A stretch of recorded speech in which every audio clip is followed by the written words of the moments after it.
आरती का थाल लेकर के आई तो हरिचंद कहने लगे, रानी ये थाल अलग कर दो। आंखों से आंसू बहने लगे। जवाब दिया, एक साधु ने आकर के सारा राजपाट ले लिया। भक्तों, तारा रानी कहने लगी, स्वामी जी तो महात्मा का कुछ रह गया। जवाब दिया, 60 भार सोना और रह गया है। आज रानी तारा कहने लगी, स्वामी आप मुझे भी बेच दो, लेकिन स्वामी जी का कर्ज अदा कर दो। आज भक्तों बेटा रोहित भी आ गया, कहने लगा, पिताजी मुझे भी बेच दो। आज तीनों प्राणी बिकने के लिए तैयार हो जाते हैं। विश्वामित्र आ जाते हैं और जैसे ही तीनों प्राणी चले हैं, अरे भक्तों क्या दशा है।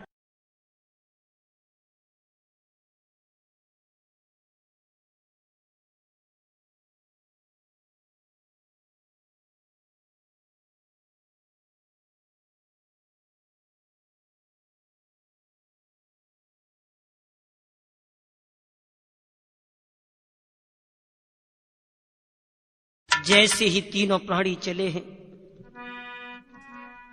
क्या दशा है।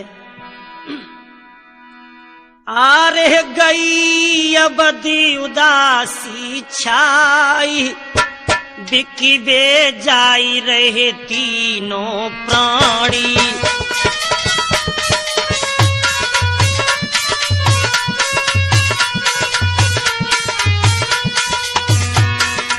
अरे गई अबदी उदासी छाई, बिकी बे जाए रहे तीनों प्राणी।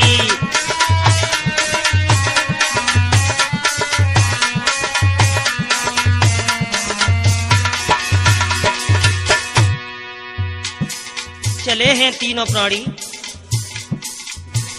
अरे जाए रहे तीनों प्राणी, रोहित राजा और रानी।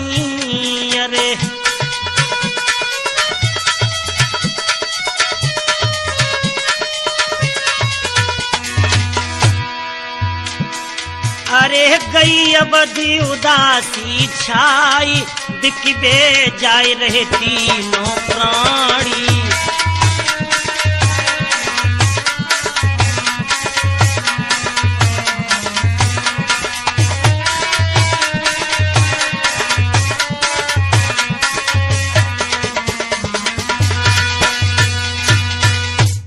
आज तीनों प्राणी बिकने के लिए चले हैं।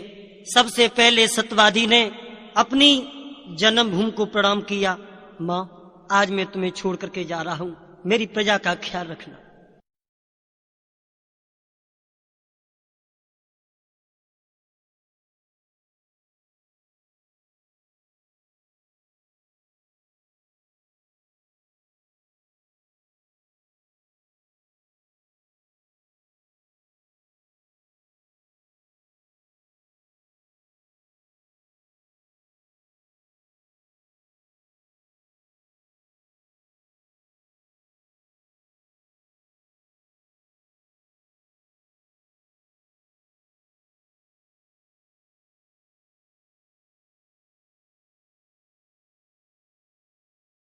जैसे ही भक्तों विश्वामित्र के साथ तीनों प्राणी आगे बढ़े हैं, रोहित बेटा के पैरों में छाले पड़ जाते हैं। कहने लगा, माँ अब मुझसे चला नहीं जाता, अभी बताओ काशी नगरिया कितनी दूर है।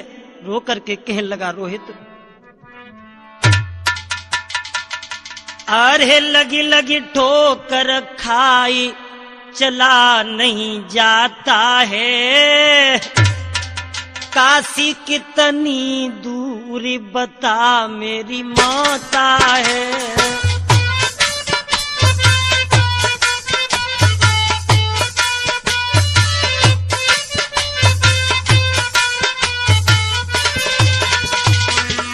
मैया लगी लगी ठोकर खाई, चला नहीं जाता है। काशी कितनी दूरी बता मेरी माता है।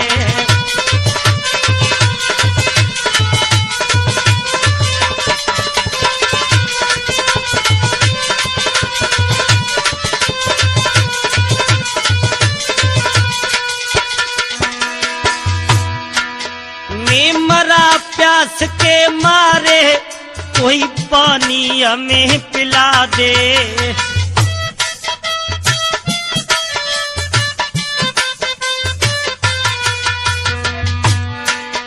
हे मरा प्यास के मारे कोई पानी हमें पिला दे, तरस नहीं आता है।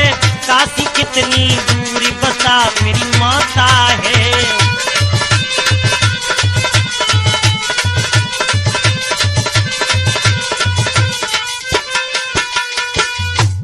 रो करके कहने लगा रोहित माँ अभी काशी नगरिया कितनी दूर है। तारा रानी कहने लगी स्वामी मेरा बेटा मर जाएगा, निक छाया में कहीं विश्राम कर लो। हरिचंद कहने लगे रानी तुम मर जाओ चाहे मेरा बेटा मर जाए, लेकिन जहां तक मेरा राज्य है तहां तक हम पानी भी नहीं पी सकते। तीनों प्राणी और आगे बढ़े।